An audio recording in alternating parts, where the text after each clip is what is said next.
শতকে ইউরোপীয় খ্রিস্টানরা প্রথম ক্রুসের অভিযান চালিয়ে জেরুসালেম দখল করে নেয়।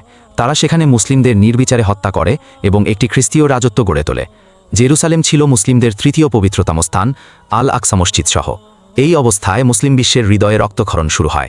সালাউদ্দিন সিদ্ধান্ত নেন তিনি আল্লাহর নামে পবিত্র ভূমি ফিরিয়ে আনবেন। এরপর যুদ্ধের প্রস্তুতি শুরু হয়। সালাউদ্দিন প্রথমে সিরিয়া, মিশর এবং অন্যান্য মুসলিম অঞ্চলগুলোকে একত্রিত করেন। তিনি দর্শন এবং ন্যায়বিচারের মাধ্যমে মুসলিম বিশ্বকে একত্রবদ্ধ করেন। এরপর তিনি ধাপে ধাপে ক্রুসেডারদের বিরুদ্ধে অভিযান চালান। সবচেয়ে বিখ্যাত যুদ্ধ হল হাটিনের যুদ্ধ, যা 1187 খ্রিস্টাব্দে হয়েছিল। এই যুদ্ধে সালাউদ্দিন তার অসাধারণ কৌশল ও ধৈর্য দিয়ে খ্রিস্টান বাহিনীকে চূড়ান্তভাবে পরাজিত করেন।